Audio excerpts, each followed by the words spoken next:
Bem-vindos ao podcast Please Take Off Your Shoes, um espaço de partilha e de conversa onde procuramos debater o presente e projetar o futuro. O meu nome é Cláudia Pinto e o meu convidado de hoje é professor, economista e foi responsável por vários dos planos estratégicos da indústria de calçado. Bem-vindo, professor Alberto Castro. Obrigada por entrar nesta conversa connosco. Começamos esta rúbrica não descalços, mas com um par de sapatos que é muito importante para si. Que par de sapatos é que nos trouxe hoje? Eu trouxe um par de sapatos que tem 40 anos e que tem, portanto, o simbolismo de ter sido um par de sapatos que comprei para o casamento de um cunhado. E tem um outro simbolismo, é que estes sapatos foram comprados em Braga, na sapataria Lopes, que por acaso era a sapataria do meu sogro. Portanto, eu tenho uma ligação, não pela via da produção, mas pela via da comercialização com o setor do calçado, pela via da minha mulher. E estes sapatos, vê-se, parece que estão novos, não é? Portanto, têm uma qualidade de pele brutal. Mas não foram usados poucas vezes, porque quando se vira, vê-se que eles levaram meias solas, mas meias solas no tempo em que se sabia fazer isto, porque se separar isto tem uma perfeição absoluta, não é? Portanto, eu trouxe-os é uns sapatos que eu ainda hoje uso em momentos especiais. Por exemplo, quando fiz há 3 meses, 50 anos de casado, foi os sapatos que eu usei. Mas porque são em si uma espécie de homenagem à indústria do calçado portuguesa, do bem-fazer, da capacidade manual, da perfeição nos acabamentos e da qualidade de utilizar os materiais, digamos, de melhor qualidade. E, portanto, é aquela tradição que eu acho que nos dá futuro também.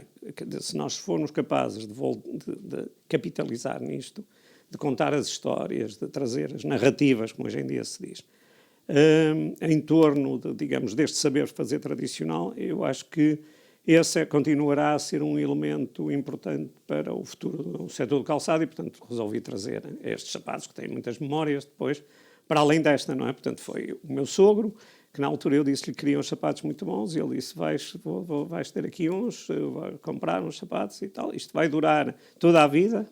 E basicamente têm durado toda a vida, não é? E, portanto, em si, é uma espécie também foi em certo sentido, visionário, não? Porque o sapato para toda a vida é um bocadinho o contrário daquela fast fashion de que compramos uma coisa a que nunca nos ligamos. Estes são sapatos que têm também afeto. Portanto, e nesse sentido é uma coisa que nós conservamos. Quando nós gostamos de uma coisa, nós tentamos conservá-la, dar-lhes numa nova vida, e que neste caso foi pôr as meias solas, porque do resto é basicamente pôr-lhes graxa, tratá-los relativamente bem, e mais nada. Portanto, é um bocadinho isso. E por isso achei que era interessante trazer. Ideais para esta conversa. 40 anos. Estes são atributos que estão também associados à indústria de calçado? Estão associados, ou melhor, deviam estar associados à indústria de calçado. Portanto, ou seja, este tipo de capacidade, de competências, hoje em dia são escassas, não é?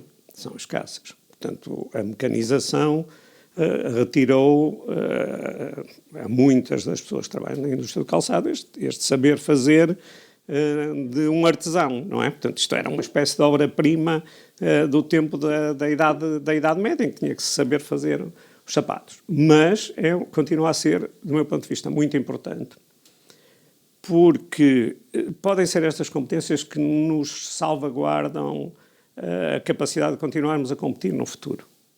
Eu estava ontem, por mero acaso, não estava sequer a pensar nisto, mas estava a ler o Washington Post online, e tinha lá uma história, um título que me chamou a atenção, qualquer coisa, o amor pelo fabrico de calçado. Eu disse, o que é isto? Então a história é uma história que tinha muita piada, portanto, que era um jovem que desde sempre se sentiu atraído pelo calçado, por lhe dar uma diferenciação. E então ele comprava sapatilhas brancas e depois ele próprio as personalizava. Portanto, ou seja, ele não comprava umas Adidas, comprava umas brancas e depois, se fosse preciso, punha lá as 3 risquinhas e fazia outras coisas assim e tal. E quando chegou à idade adulta, pensou, eu gostava mesmo era de saber fazer sapatos. Mas nos Estados Unidos não há, a indústria praticamente desapareceu, não é? Sim. Aquilo é a Cibago e pouco mais. Aliás, à parte, é uma daquelas coisas completamente desazadas na política do Trump, porque os Estados Unidos importam 97% do calçado. Portanto, se puser tarifas, quem vai pagar aquilo, quer dizer, os americanos passam a andar descalços, sim, ou então vão ter que pagar. Mas pronto, fechamos um parênteses. E então ele chegou à conclusão que tinha que vir para a Europa. Tinha que vir para a Europa, veio à Europa em férias com a namorada e andou a procurar onde é que se podia fazer, onde é que se sabia fazer sapatos ainda, na lógica artesanal e tal.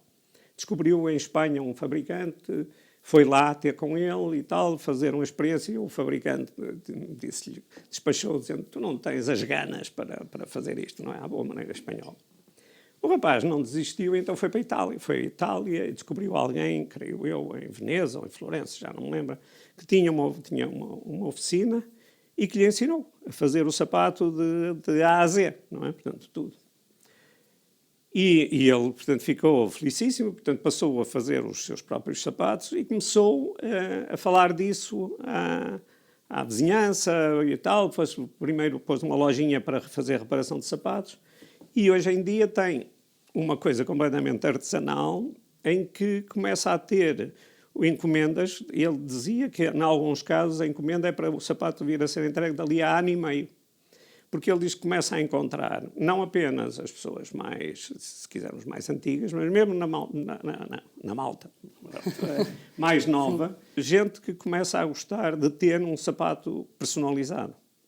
Único. E portanto, eu acho que é um bocadinho, nós, como é evidente, este é um nicho que não daria para aguentar uma indústria, mas não significa que não possa ser um nicho sobre o qual nós possamos reforçar a imagem do calçado português.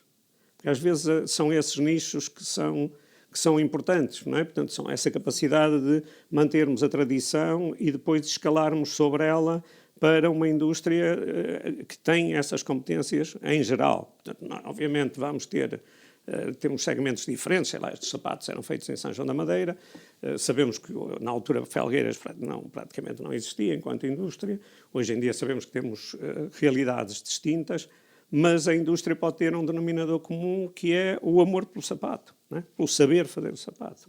E, portanto, nós somos um país em que essa cultura estava, portanto, o meu medo é que deixe de estar, estava de algum modo arraigada. Nós gostávamos dos sapatos, tratávamos-los bem e éramos cuidadosos naquilo que comprávamos. Hoje em dia, às vezes, compra-se o mais barato, a tal ideia do fast fashion, serve para um fim de semana ou para uma festa e depois deitam-se fora. E eu acho que isso é uma coisa que o setor português de calçado não pode tolerar por razões de cultura e por razões económicas, porque nós não temos nenhuma hipótese de entrar nesse jogo. O foco da indústria deve então ser o amor pelos sapatos, focarmos mais no saber fazer e resistirmos a esta questão do fast fashion? Nós sempre nos planos estratégicos dissemos que não adotávamos aquele lema que um sapato não serve para todos, não é? One size doesn't fit all. Portanto, e por isso há espaço para modelos distintos, não é? O que eu digo é que se tivermos que encontrar uma base sobre a qual possamos catapultar a imagem do setor do calçado português, nós não temos grande interesse em fazê-lo na base do fast fashion. Porque aí chineses, vietnamitas, Camboja, o que quiserem, são muito mais baratos do que nós alguma vez podemos ser. E, portanto, não é aí que nós podemos ter nenhuma hipótese de triunfar. E, portanto, eu acho que há de ser aqui, digamos, uma tradição com futuro, não é? Portanto, que é a nossa capacidade de saber fazer e de gostarmos do que se faz e de gostarmos do que se faz, não apenas do ponto de vista da manufatura, mas também do que se faz como produto e de sermos capazes de cuidar do sapato. É uma daquelas coisas que a mim me irrita às vezes, olhar as pessoas assim, e estão os sapatos todos descuidados. As pessoas têm que ter... Não quer dizer que eu às vezes também, com a pressa, não meta os primeiros sapatos que estão à mão e depois, olha, estão todos a precisar de serem engraxados ou outra coisa qualquer. Mas acho que nós temos ainda essa cultura, nós e alguns outros países, e, portanto, esses são segmentos para que nós deveríamos apontar. Até porque cuidar dos sapatos em couro entra muito nesta questão de que se fala muito da sustentabilidade. Se tivermos um sapato para a vida toda e cuidarmos dele, ele pode durar como estes. Sim, eu desse ponto de vista seria, se todos os sapatos fossem um desastre do ponto de vista económico para a indústria do calçado, não é? Portanto, não para de durar, não sei o quê, mas lá está, comprando bons sapatos, os homens, como se sabe, gastam muito menos sapatos que as senhoras, não é? Sobretudo se comprar bom sapato, portanto, ou seja, a pessoa pode pagar, sei lá, 200 e tal euros por um sapato, em vez de pagar 80 ou 90. Mas aquele sapato de 200 e tal euros, se for bem cuidado, dura mais do que 3 dos outros, não é? Agora, é evidente que a pessoa não tem sapatos para todas as ocasiões diferentes. Se calhar até pode ter, não é? 4 ou 5 sapatos, sei lá, por exemplo... Os homens tendem muito, durante muitos anos era um bocadinho como este, não é? Que é um bocadinho quase aquele, usar no sapato, aquele paradigma do Ford, não é? Que do modelo T, não é? Que as pessoas podiam escolher todas as cores que quisessem, desde que fosse preto. Aqui no caso do homem também, durante muito tempo, era um bocado isso, não é? Portanto, a minha mulher às vezes dizia, mas porquê é que tu compras sempre sapatos pretos? Durante muitos anos era assim, não é? Portanto, hoje em dia não, sei lá... Castanhos. Mas o ponto é, portanto, essa ligação, quer dizer, o sapato não ser uma coisa apenas que se usa, mas uma coisa de que se gosta. Emocional, uma ligação emocional. Professor, acompanha o setor do calçado há muitos anos, coordenou vários planos estratégicos. Qual é que foi a importância de ter um pensamento estratégico para a indústria? Foi relevante ter este pensamento estratégico ou não? Foi. Isso acho, quer dizer, eu posso ser suspeito, não é? Mas acho que nós, quando olhamos para a história, ou para o histórico mais ou menos recente, e para o setor do calçado, percebemos que o setor foi capaz, por um lado, de ir evoluindo, portanto, percebendo que as necessidades, as prioridades iam sendo distintas, as prioridades táticas, mas tinham uma estratégia, tinham uma visão, não é? Que era, nós somos capazes de competir no futuro. Não é? E, portanto, ter essa linha de rumo foi sempre foi aquela que nos foi permitindo perceber que, primeiro, era necessário modernizar, depois era necessário juntar a isso uma capacidade de marketing, depois capacidade de internacionalização, depois uma série de coisas, não é? E, portanto, eu acho que continua a haver essa digamos, orientação estratégica com as prioridades a evoluírem, mas se não tivéssemos tido isso, andávamos muito ao acaso e, sobretudo, não éramos capazes de ter bons argumentos para as reivindicações que o setor fazia. Quer dizer, os nossos argumentos não eram argumentos oportunistas, eram argumentos consistentes, com uma lógica, com uma visão, e batia tudo certo. E mais do que isso, nós estávamos disponíveis para ser avaliados, para perceber que aquilo que era, digamos, entre aspas, dado ao setor de calçado tinha valor. Portanto, havia uma lógica de value for money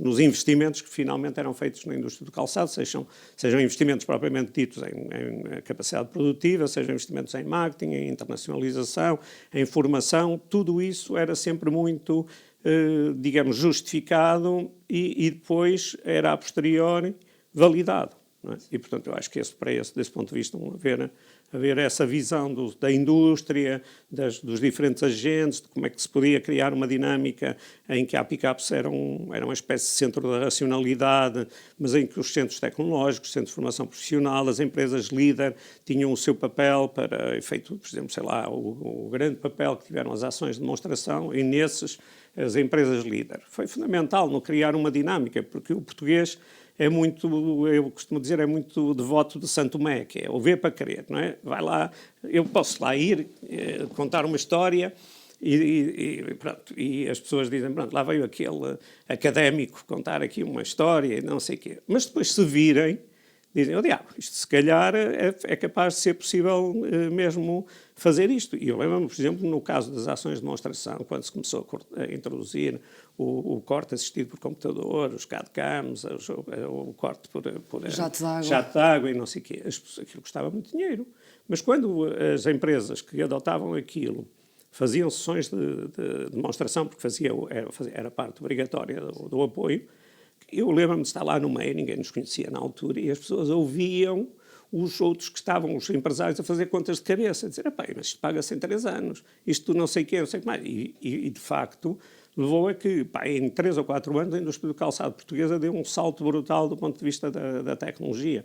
Portanto, isso estava de algum modo pensado, mas pensado não em abstrato, mas tendo em linha de conta, portanto, a realidade que tínhamos. Nunca fomos demasiado voluntaristas, portanto, a dar o passo maior que a perna. Procurou-se sempre dar esse passo, e ter sempre tomadores para os projetos, precisamente dentro dessa lógica de demonstração, enquanto, por exemplo, noutros casos, fora do calçado, às vezes teve-se essa visão muito iluminada, que não deixava de estar certa, mas depois não havia ninguém para tomar o projeto, não é? Portanto, é quase como, eu gosto de dar esse exemplo, quando nós vamos ver o ciclismo, não é? As corridas que são mais rápidas são aquelas em que quem vai a fugir nunca fica fora de vista do pelotão, de algum modo. E, portanto, o que é que acontece? Eu digo, eu vou apanhá-lo. Quando há um tipo que desaparece, o pelotão deixa-o andar e diz, deixa-o pousar que depois nós apanhámo-lo e tal. E às vezes não há, e tem uma média de velocidade muito menor. Portanto, nós tivemos sempre isso, quer dizer, havia aqueles que estavam a liderar e havia os outros que podiam tentar ir disputar aquela liderança e, portanto, isso foi criando uma dinâmica virtuosa que foi, acho eu, muito importante na história e na evolução do setor do calçado. Os desafios, na altura, ou seja, quando começa a coordenar os planos estratégicos, eram mais complexos do que os desafios que enfrentamos atualmente? Eram diferentes. Provavelmente, para ser sério, acho que hoje em dia são mais complicados do que eram na altura. Porque na altura estava muito por fazer, mas algumas das coisas eram relativamente óbvias. Hoje em dia eu acho que as coisas não são tão óbvias, porque há uma maior instabilidade. Às vezes fala assim, certeza, mas há muitas dinâmicas, não apenas do lado da oferta, mas também do lado da procura, não é? Portanto, há novos agentes, novos países, evoluções dentro desses países também, que nós às vezes subestimamos. Portanto, a qualidade do que se fabrica em alguns desses países é hoje em dia muito maior do que aquela que nós alguma vez esperávamos. E, portanto, entraram novos players no mercado. Mas do lado da procura, o que é que aconteceu? A procura que nós, na altura, mais ou menos percebíamos qual era, não é? Hoje em dia é difícil perceber. As dinâmicas são muito mais rápidas. A dinâmica da procura é influenciada por muitos mais parâmetros do que nós podemos, à primeira vista, pensar. Porque há o tal fast fashion, mas ao mesmo tempo há a sustentabilidade, a responsabilidade perante o ambiente. Depois há todos estes fenómenos, por um lado, em termos da distribuição de rendimento e riqueza, gente que pode estar lá em cima nos segmentos e outros que têm muita dificuldade e, portanto, um bem duradouro como é o calçado é muitas vezes subalternizado. Portanto, todas estas dinâmicas, a comunicação e não sei o quê, acho que tornam a situação hoje em dia muito mais complexa do que era há 30 anos ou coisa assim. E como é que a indústria se pode posicionar face a todas essas dinâmicas? A indústria pode se posicionar se não pensar só como indústria, no sentido do fabrico. Nós percebemos que a indústria tem perdido, no sentido geral do termo, não é? Tem perdido peso no produto interno bruto. Mas ao mesmo tempo que a indústria tem um papel no crescimento económico que está muito para além do peso estrito que a indústria tem. Sim. E o que eu acho é que a indústria tem que perceber esta complexidade tem que assumir e ter a ambição de protagonizar essa dinâmica. O que eu quero dizer com isto é, há a dinâmica da produção, que tem que ser capaz de fazer as séries curtas, tem que ser capaz de fabricar sapato para um determinado segmento, onde a capacidade artesanal é muito importante, mas também tem que atingir outros segmentos, portanto, onde a mecanização é relevante. Mas a indústria dos bens de consumo não tem futuro se ficar por aí. Ou melhor, em Portugal não tem futuro se ficar por aí. E, portanto, nós temos começado há muitos anos a tentar entrar digamos, lutar nesse campo, nesse campeonato, seja com as questões da imagem, da marca, portanto, estar presente nas feiras, nos fóruns mais importantes. E, portanto, é esta outra parte. Portanto, a indústria tem futuro se nós entendermos a designação indústria na lógica inglesa, onde industry não quer dizer indústria, isso diz-se manufacturing, mas industry quer dizer setor de atividade económica. E nós temos que ter essa visão. Portanto, a indústria do calçado hoje em dia tem uma componente de manufatura, mas tem uma componente que é muito importante, que é, porventura, mais importante que a manufatura, que é toda a outra que tem a ver com a imagem, com as narrativas, com as histórias, com as lideranças, com a capacidade de gerir, sem a qual aquela base produtiva não vai existir mais. Isso temos que ter essa noção. Não basta produzir. Para termos uma indústria portuguesa que tenha alguma relevância, que a indústria não desaparecerá completamente. Nos Estados Unidos também ainda há 3%, não é? Mas mesmo para nós termos uma indústria que tenha alguma relevância, temos que ser capazes de dar um salto grande outras dinâmicas que vão da inovação, vão para o complemento de marketing, com a capacidade de estar nas redes sociais, com a ambição de sermos um player internacional, de ganharmos contra champanhe, não é? Como ganhamos com o champanhe francês, a melhor campanha europeia, não é?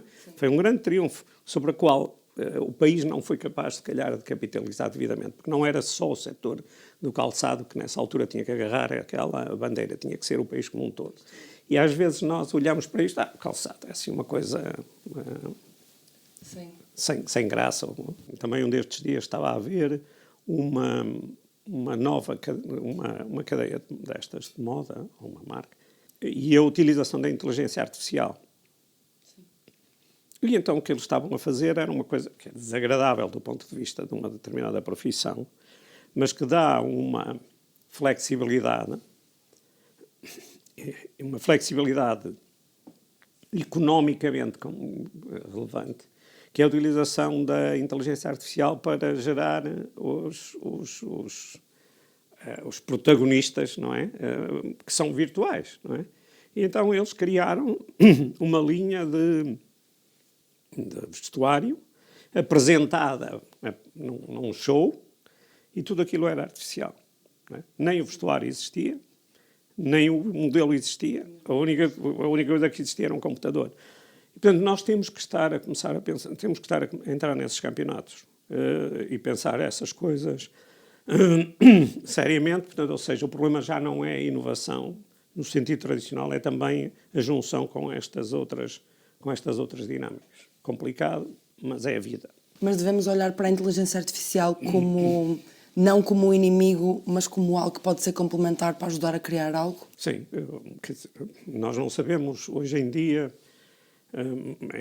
o que é que vai acontecer, é um enigma, não é? Portanto, não sabemos. Mas a probabilidade de ser pior, de ser má, é tanto maior quanto mais nós tentarmos resistir, não é? E, portanto, em alguns casos, porque é que eu digo que isto é mau? Porque, quer dizer, a profissão de manequins fica um bocadinho comprometida, ou pode ficar.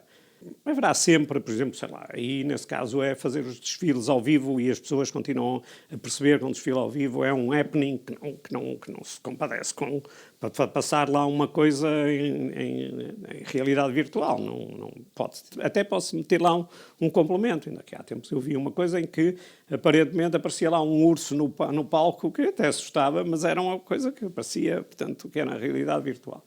Portanto, eu acho que tem que se jogar muito com essa complementaridade, há coisas que reforçam, e, por exemplo, do ponto de vista económico, como é evidente, por exemplo, o custo de fazer amostras desaparece, não é? E, portanto, pode-se ter uma outra capacidade inclusivamente, portanto, juntar, portanto, a essa realidade virtual, ou se quisermos, a inteligência artificial, são competências, digamos, que têm a ver com cálculo, com tutorial, mas mesmo para os sapatos de conforto.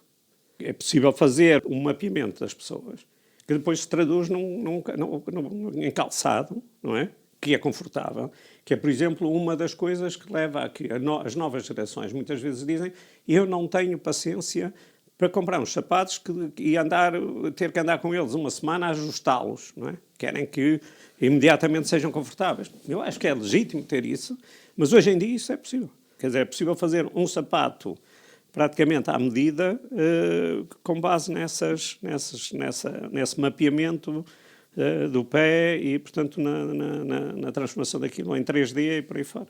E pode ser uma área em que Portugal também tem potencialidade e pode ser outro nicho onde nos destaquemos. Eu não sei se pode ser nicho, porque eu acho que é uma competência que existe, começa a ser conhecimento comum, mas é a tal coisa que não é nice to have, é o must have. Tem que se ter, não é? Porque se não se tiver, eventualmente outros terão e nós ficamos a perder por razões que, nesse caso, são de responsabilidade nossa. Voltando à questão setorial, a indústria passou de exportar para marcas para tentar criar marcas próprias e produtos de maior valor acrescentado. Faltam marcas a Portugal, faltam marcas à indústria de calçado. A criação da marca própria deve ser um investimento, deve ser alguém que as empresas devem, de facto, pensar ou não? Esse é um dilema que já se fala há muitos anos, não é? E quando nós olhávamos para os vários exemplos, o que é que nós percebíamos? Que fazer uma marca exige recursos financeiros e competências que nem sempre são compatíveis ou compagináveis com alguém saber fazer muito bem sapatos, não é? Portanto, eu posso ser um grande fabricante, ter uma linha de produção imaculada, mas depois posso não ter as outras, nem os recursos. Portanto, ou seja, como se costuma dizer, isto exige balanço, exige que a empresa tenha esses recursos, porque o lançamento das marcas demora tempo, exige muito investimento, e esse investimento não é só no lançamento, mas é de manutenção. Enquanto uma máquina pode durar 10 anos, a marca, se nós não fizermos investimento para a manter ativa, pode desaparecer num ano. Não é? Portanto, e por isso é preciso que a empresa faça bem essas contas. Não é? E depois, em cima disso, vender ao público. Não é a mesma coisa que vender a empresas que depois, por sua vez, vão fazer a distribuição e comercialização. São competências distintas. Nós sempre dissemos que não era para todos. O que é que eu hoje em dia acho? Que uma parte significativa da indústria tem que passar para este segundo campeonato. O que vai exigir, vai pôr novos desafios, novos mesmo, que as empresas às vezes não quiseram enfrentar. Portanto, isto exige escalas. Não é? Nós percebemos que para produzir não havia grande vantagem em ter empresas muito maiores, portanto, as economias de escala na produção não eram assim tão grandes quanto isso. Mas aqui é diferente, porque o investimento a certa altura é muito grande e, portanto, precisamos unir forças para ser capazes de fazer esse investimento e precisamos unir forças para depois o rentabilizar. E, portanto, o que eu acho é que as empresas vão ter que começar a pensar, ou voltar a pensar, porque já se chegou a tentar algumas experiências, na hipótese de colaborações, eventualmente de fusões, mas se não colaborações, encontrar plataformas colaborativas que possam ajudar nesta presença do calçado português nestes novos campeonatos. Porque acho que é inexorável. Portanto, mesmo a própria questão do comércio eletrónico, não é? Ter uma marca, mas depois estar dependente de uma Amazon ou de uma outra plataforma qualquer para vender os sapatos, quer dizer, não é propriamente uma garantia portanto, e por isso é importante fazermos darmos esses passos, fazer esses. É por isso é que eu digo, hoje em dia é mais complicado. A indústria portuguesa de calçado exporta cerca de 90% da sua produção. Quão vulnerável é esta dependência que temos dos mercados externos? Tendo em conta que estamos a atravessar um momento de muita incerteza ou instabilidade, tanto económica como geopolítica, o que é que podemos fazer para mitigar estes riscos da nossa vocação internacional? Isso é como se costuma dizer, é a vida, é uma escolha, não é? Portanto, nós não tínhamos nenhuma hipótese de ter uma indústria com a dimensão que temos atualmente se nos tivéssemos focado no mercado interno. Agora, primeiro ponto, o mercado interno, entendido como um mercado onde se vende calçado português dentro das fronteiras de Portugal, hoje em dia, com o turismo, pode ter uma dimensão que eventualmente, ou melhor, tem uma dimensão que anteriormente não tinha. E eu não tenho a certeza que a indústria tenha sido capaz de olhar para esses novos nichos, porque pode-se dizer uma parte grande do turismo que Portugal tem é de compra sapato barato e não sei o quê, portanto não são nossos clientes. Mas hoje em dia nós começamos a ver que não é necessariamente assim, que há uma parte significativa, se formos ver o número de hotéis 5 estrelas que está previsto construir, ou mesmo o próprio mercado de habitação. Ouvimos todos os dias queixar-se que constrói-se cada vez coisas mais no segmento de topo e tal. Esses podem ser potenciais clientes, ou melhor, são potenciais clientes que nós temos que eventualmente pensar em cativar. Portanto, entram como exportações na mesma, porque se forem comprados os sapatos por estrangeiros em Portugal, eles são exportações, só que são vendidos cá, eventualmente com uma logística diferente, exigindo que isto seja pensado. Não menosprezar isso. Portanto, porque, por exemplo, aqui há tempos falava com um amigo meu que sabia da nossa relação lá da universidade com o setor do calçado, e ele dizia, mas em Portugal onde é que se compra bom calçado? E eu tive que começar a pensar em que sapatarias é que lhe recomendava, e não era fácil, não é fácil. E, portanto, nós se calhar precisámos de encontrar uma estratégia qualquer que eu acho que tem que ser pensada, no sentido, por exemplo, de valorizar um bocadinho mais o mercado interno português, entendido nesse sentido, mercado interno no sentido de venda dentro de fronteiras. No mercado externo, quer dizer, as conversas são sempre as mesmas, portanto, é preciso diversificar, encontrar outros mercados. O que nós percebemos é que as coisas, mesmo quando se faz isso, o sucesso é muitas vezes episódico, não é? As coisas estavam a correr muito bem nos Estados Unidos, não é? Era um mercado que estava a crescer, um mercado complicado, porque às vezes havia aquela ideia, o mercado dos Estados Unidos é um mercado muito grande. É a mesma coisa que dizer que a Europa é um mercado muito grande. Na Europa há Portugal, Espanha, França, por aí fora. Nos Estados Unidos também há Nova York, Massachusetts, Califórnia, Idaho, coisas muito diferentes. E, portanto, não se está nos Estados Unidos, está-se em áreas metropolitanas, portanto, e isso é preciso, também lá está mais uma vez um arcabouço que não está ao alcance de muitas empresas, porque é preciso fazer um investimento à cabeça muito grande para depois a logística dar resposta a isso. Portanto, mas é a vida, quer dizer, estar no mercado internacional tem essas contingências. Eu sempre disse que era verdade que o mercado europeu não tinha a dinâmica de crescimento que tinham outros mercados.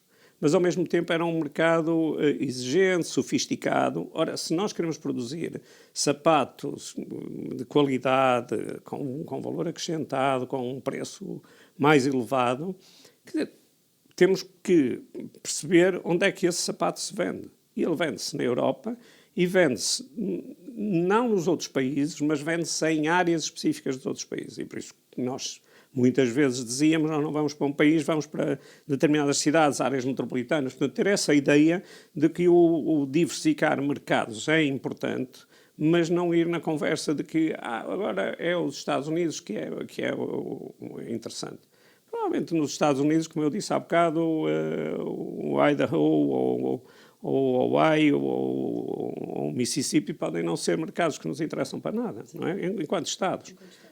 Ou se calhar, sei lá, um caso que eu conheço bem, a Carolina do Sul. A Carolina do Sul, como um todo, não nos interessa, mas provavelmente interessa-nos Columbia, Charleston, Greensboro. Portanto, são cidades, por exemplo, que têm indústria, têm universidade, têm turismo, e, portanto, podem ser interessantes. Ou seja, isto é um trabalho minucioso, quase de precisão. Nós não podemos estar... portanto, nesse sentido é que eu digo, mais uma vez, os desafios hoje em dia são muito mais complicados do que eram há uns anos, porque estamos a entrar, portanto, em dimensões que têm pouco a ver com a tradição de fazer, mas têm muito mais a ver com uma capacidade de vender para um mercado muito volátil, com aquelas dimensões que eu há bocado referi, e onde é preciso nós percebermos. Portanto, aquele jovem americano, não é, tinha percebido que estava ali a despontar um público que dará para ele, eventualmente poderia haver uma fábrica portuguesa que fosse para lá e que fosse capaz de manter uma certa tradição, mas dar-lhe escala, porque aquilo que eu percebo, ele diz, um sapato que demora 80 horas a fabricar.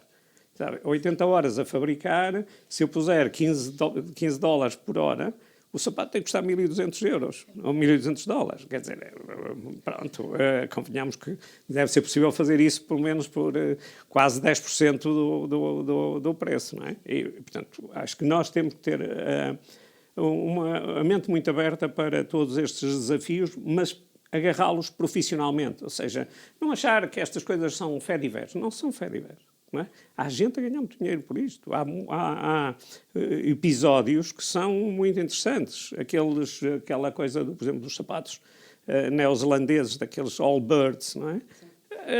Aquilo foi uma história num MBA que o professor disse que aquilo não tinha pés na cabeça, tipo, encheu-se de brio. Hoje em dia deve ter ganho na vida dele mais do que o professor alguma vez vai ganhar, não é? Portanto, essas coisas, essas histórias de sucesso devem nos animar, não devemos achar que são apenas episódios. Não, aprender com isso e dizer, porque é que não pode haver uma coisa dessas, não é?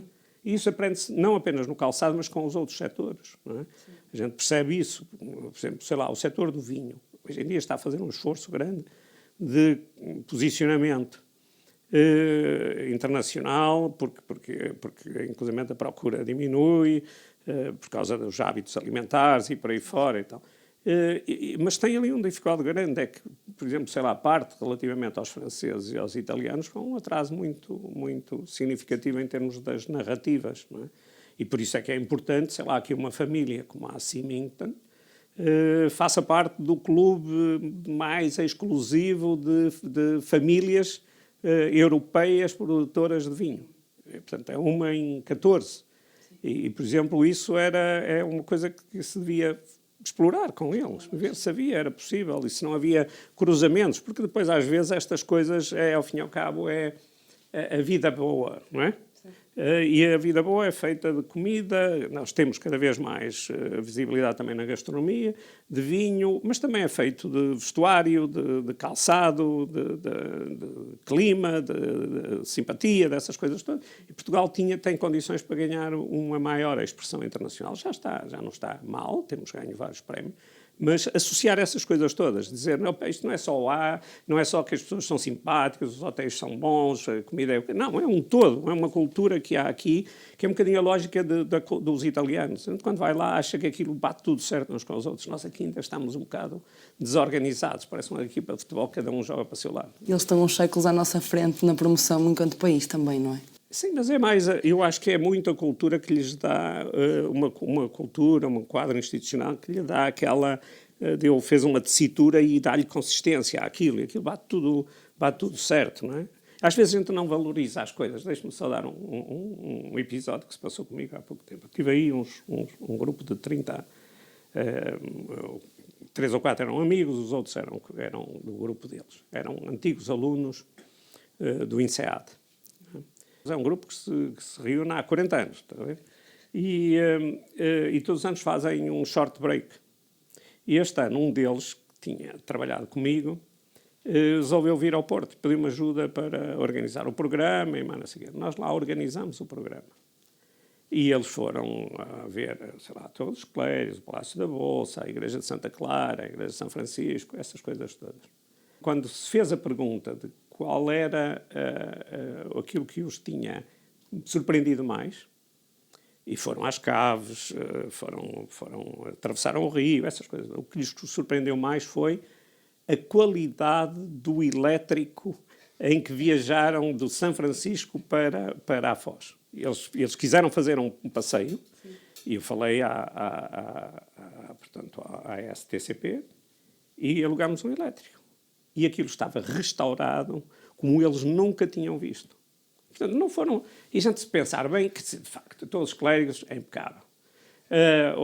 Qualquer uma das outras igrejas e não sei o quê. Mas se formos a França, ou a Espanha, ou a Itália, há coisas maiores, melhores, mais bonitas, mais pomposas, mais tudo. A capacidade de ter restaurado o elétrico com aquelas minúcias, com a minúcia com que foi, surpreendeu-os. E disse, vocês são capazes de fazer coisas espetaculares. E eu disse isso depois à presidente da STCP. Não acredito. Mando-lhe o e-mail deles. Foi a coisa que mais os surpreendeu. O detalhe. Mais diferenciadora. A capacidade que os portugueses tinham de conservar os elétricos. E depois eles descobriram que temos elétricos em São Francisco, temos o Museu do Carro Elétrico, que eles foram visitar e que acharam brilhante. Mas foi isso. Está a ver? Portanto, e a gente tem, às vezes, que perceber estas coisas. O que é que isto significa? Significa que, eventualmente, nos sapatos, eles são capazes de se surpreender se nós formos capazes, por exemplo, de, num museu, não é? Termos lá não apenas os filmes, mas termos alguém que eventualmente faça, organizar visitas especiais, não é? Tentar associarmos os museus, os hotéis a estas coisas, não é? Portanto, explicar, sei lá, o carro elétrico era assim, assim, assim, teve um ano a ser restaurado, fizemos isto, aquilo e aquilo outro e tal. Basicamente, são histórias destas que eu às vezes... Contar uma história. Sim, contar uma história e ligar as coisas umas com as outras, não é? E aprender destas histórias. Professor, o atual plano estratégico, que tem o Horizonte 2030, foi lançado há cerca de 3 anos. Se tivesse de escolher uma prioridade para o setor que não pode mesmo falhar, qual é que seria? Era afirmarmos-nos internacionalmente, não é? Eu acho que tem que ser a inovação nas suas múltiplas dimensões, não é? Mas, sobretudo, aquela onde se tem investido bastante, que é a questão da sustentabilidade, não é? Mas uma sustentabilidade competitiva, não é sustentabilidade pela sustentabilidade, tem que ser uma sustentabilidade em termos de relação com o planeta, mas também uma sustentabilidade que dê às empresas capacidade de competirem, porque senão a gente faz uma solução muito bonita que depois ninguém quer porque é muito, muito cara. Mas também a inovação nas dimensões não produtivas, a inovação nestas coisas que estamos a falar, ou seja, como é que nós construímos uma nova narrativa, como é que nós construímos